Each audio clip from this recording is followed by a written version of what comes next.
Chapter 20 A Lady Explains. Wednesday, June 19, 4:30 p.m. The quest for enlightenment upon which we are now embarked, said Vance, as we rode uptown, may prove a bit tedious, but you must exert your willpower and bear with me. You can't imagine what a ticklish task I have on my hands, and it's not a pleasant one either. I'm a bit too young to be sentimental, and yet, I'm half inclined to let your culprit go. Would you mind telling me why we are calling on Miss St. Clair? Asked Markham resignedly. Vance amiably complied. Not at all. Indeed, I deem it best for you to know. There are several points connected with the lady that need elucidation. First, there are the gloves and the handbag. Nor poppy nor mandragora shall ever medicine thee to that sweet sleep which you outs yesterday until you have learned about those articles, what? Then, you recall, Miss Hoffman told us that the Major was lending an ear when a certain lady called upon Benson the day he was shot. I suspect that the visitor was Miss St. Clair, and I am rather curious to know what took place in the office that day, and why she came back later. Also, why did she go to Benson's for tea that afternoon, and what part did the jewels play in the chit-chat? But there are other items. For example, why did the captain take his gun to her? What makes him think she shot Benson? He really believes it, And why did she think that he was guilty from the first? Markham looked skeptical. You expect her to tell us all this? My hopes run high, returned Vance. With her very parfait gentle knight jailed as a self-confessed murderer, she will have nothing to lose by unburdening her soul. But we must have no blustering. Your police brand of aggressive cross-examination will, I assure you, have no effect upon the lady. Just how do you suppose to elicit your information? With morbidezza, as the painters say. Much more refined and gentlemanly, Markham considered a moment. I think I'll keep out of it, and leave the Socratic Elenchus entirely to you. An extraordinarily brilliant suggestion, said Vance. When we arrived, Markham announced over the house telephone that he had come on a vitally important mission, and we were received by Miss St. Clair without a moment's delay. She was apprehensive, I imagine, concerning the whereabouts of Captain Leacock. As she sat before us in her little drawing-room overlooking the Hudson, her face was quite pale, and her hands, though tightly clasped, trembled a little. She had lost much of her cold reserve, and there were unmistakable signs of sleepless worry about her eyes. Vance went directly to the point. His tone was almost flippant in its lightness. It at once revealed the tension of the atmosphere, and gave an air bordering on inconsequentiality to our visit. Captain Leacock has, I regret to inform you, very foolishly confessed to the murder of Mr. Benson. But we are not entirely satisfied with his bona fides. We are, alas, awash between Scylla and Charybdis. We cannot decide whether the captain is a deep-dyed villain or a chevalier sans peur et sans reproche. His story of how he accomplished the dark deed is a bit sketchy. He is vague on certain essential details. And, what's most confusing, he turned the lights off in Benson's hideous living room by a switch which positively doesn't exist. Consequently, the suspicion has crept into my mind that he has concocted this tale of derring-do in order to shield someone whom he really believes guilty. He indicated Markham with a slight movement of the head. The district attorney here does not wholly agree with me. But then, do you see, the legal mind is incredibly rigid and unreceptive once it has been invaded by a notion. You will remember that because you were with Mr. Alvin Benson on his last evening on earth. And for other reasons equally irrelevant and trivial, Mr. Markham actually concluded that you had had something to do with the gentleman's death. He gave Markham a smile of waggish reproach and went on. Since you, Miss St. Clair, are the only person whom Captain Leacock would shield so heroically, and since I, at least, am convinced of your own innocence, will you not clear up for us a few of those points where your orbit crossed that of Mr. Benson? Such information cannot do the captain or yourself any harm, and it very possibly will help to banish from Mr. Markham's mind his lingering doubts as to the captain's innocence. Vance's manner had an assuaging effect upon the woman. but I could see that Markham was boiling inward at Vance's animadversions of him, though he refrained from any interruption. Miss St. Clair stared steadily at Vance for several minutes. "I don't know why I should trust you, or even believe you," she said evenly. "But now that Captain Leacock has confessed, I was afraid he was going to, when he last spoke to me. I see no reason why I should not answer your questions." "Do you truly think he is innocent?" The question was like an involuntary cry. Her pent-up emotion had broken through her carapace of calm. "I truly do," Vance avowed soberly. "But Mr. Markham will tell you that before we left his office I pleaded with him to release Captain Leacock. It was with the hope that your explanations would convince him of the wisdom of such a course that I urged him to come here." Something in his tone and manner seemed to inspire her confidence. "What do you wish to ask me?" she asked. Vance cast another reproachful glance at Markham, who was restraining his outraged feelings only with difficulty, and then turned back to the woman. "First of all, will you explain how your gloves and handbag found their way into Mr. Benson's house? Their presence there has been preying most distressingly on the district attorney's mind." She turned a direct, frank gaze upon Markham. "I dined with Mr. Benson at his invitation. Things between us were not pleasant, and when we started for home, my resentment of his attitude increased. At Times Square I ordered the chauffeur to stop. I preferred returning home alone. In my anger and my haste to get away, I must have dropped my gloves and bag. It was not until Mr. Benson had driven off that I realized my loss, and having no money, I walked home. Since my things were found in Mr. Benson's house, he must have taken them there himself. Such was my own belief," said Vance. "And, my word, it's a deucedly long walk out here, what?" He turned to Markham with a tantalizing smile. "Really, you know, Miss St. Clair couldn't have been expected to reach here before 1. Markham, grim and resolute, made no reply. "And now," pursued Vance, "I should love to know under what circumstances the invitation to dinner was extended." A shadow darkened her face, but her voice remained even. "I had been losing a lot of money through Mr. Benson's firm, and suddenly my intuition told me that he was purposely seeing to it that I did lose, and that he could, if he desired, help me to recoup."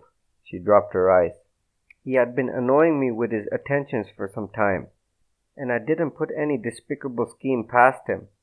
I went to his office and told him quite plainly what I suspected. He replied that if I dined with him that night we could talk it over. I knew what his object was, but I was so desperate I decided to go anyway, hoping I might plead with him." "And how did you happen to mention to Mr. Benson the exact time your little dinner party would terminate?" She looked at Vance in astonishment, but answered unhesitatingly. "He said something about making a gay night of it, and then I told him very emphatically that if I went I would leave him sharply at midnight, as was my invariable rule on all parties.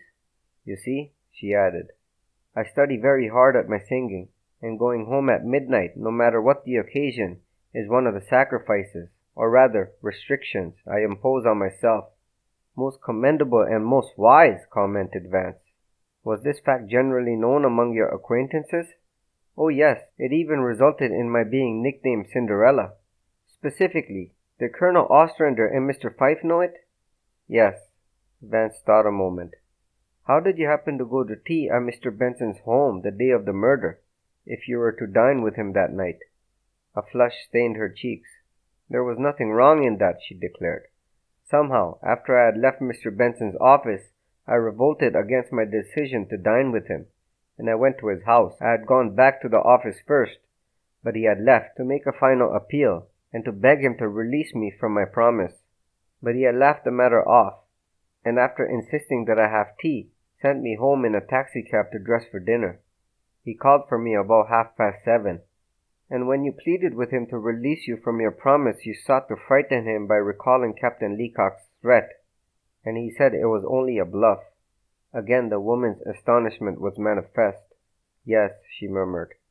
Vance gave her a soothing smile. "Colonel Ostrander told me he saw you and Mr. Benson at the Marseilles." "Yes, and I was terribly ashamed. He knew what Mr. Benson was, and had warned me against him only a few days before. I was under the impression the Colonel and Mr. Benson were good friends." "They were, up to a week ago." but the Colonel lost more money than I did in a stock pool which Mr. Benson engineered recently, and he intimated to me very strongly that Mr. Benson had deliberately misadvised us to his own benefit. He didn't even speak to Mr. Benson that night at the Marseilles. What about these rich and precious stones that accompanied your tea with Mr. Benson?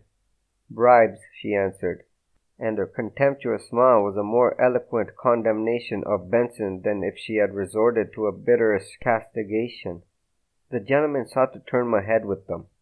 I was offered a string of pearls to wear to dinner, but I declined them.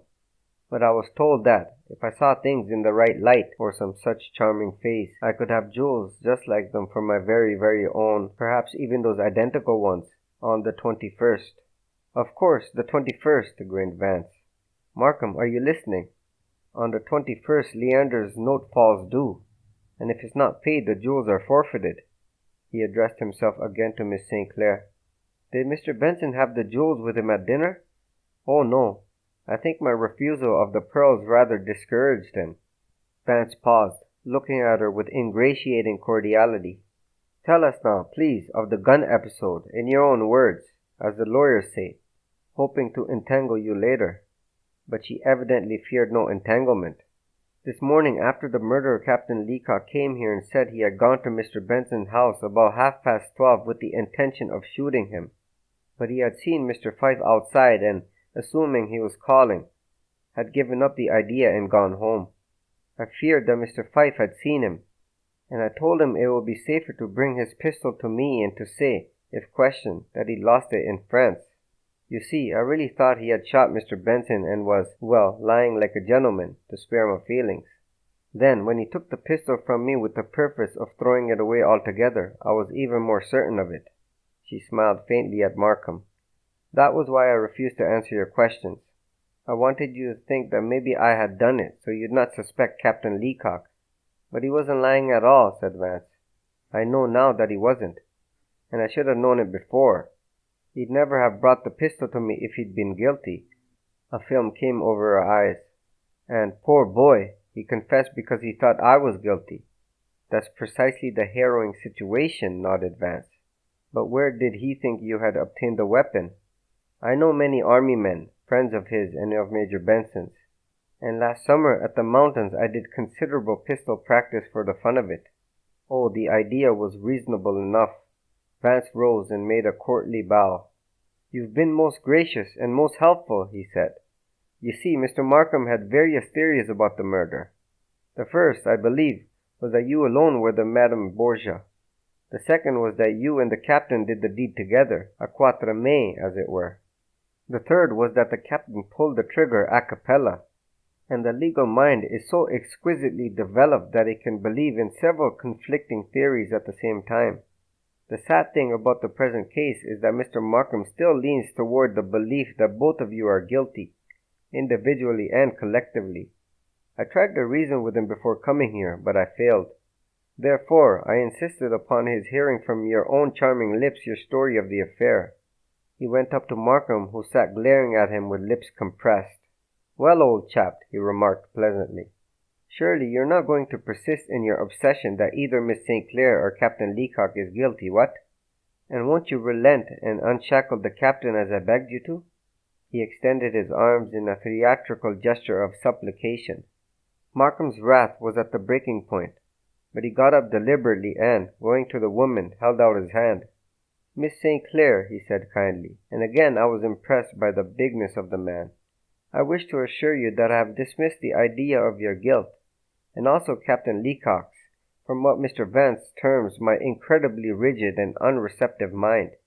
I forgive him, however, because he has saved me from doing you a very grave injustice, and I will see that you have your captain back as soon as the papers can be signed for his release. As we walked out onto Riverside Drive, Markham turned savagely on Vance. So, I was keeping her precious captain locked up, and you were pleading with me to let him go? You know damned well I didn't think either one of them was guilty, you lounge lizard. Vance sighed. Dear me. Don't you want to be of any help at all in this case? He asked sadly. What good did it do you to make an ass of me in front of that woman? Blurted Markham. I can't see that you got anywhere. with all your tomfoolery." "What?" Vance registered utter amazement. "The testimony you've heard today is going to help immeasurably in convicting the culprit.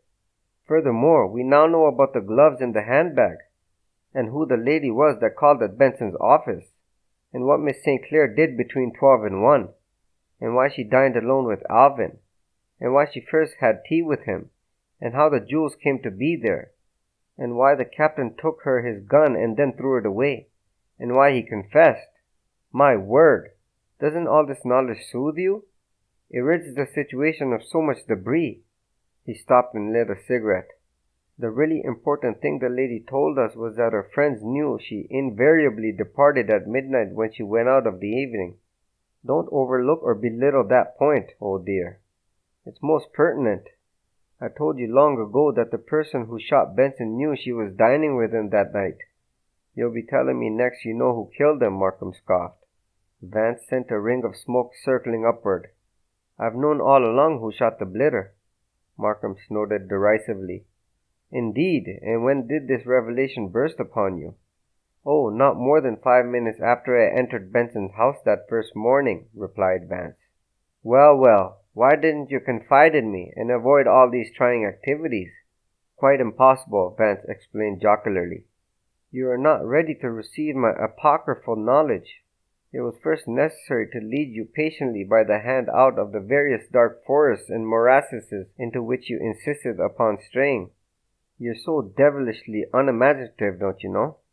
A taxicab was passing, and he hailed it. 87 West 48th Street, he directed. Then he took Markham's arm confidingly. "Now for a brief chat with Mrs. Platts, and then I shall pour into your ear all my maidenly secrets."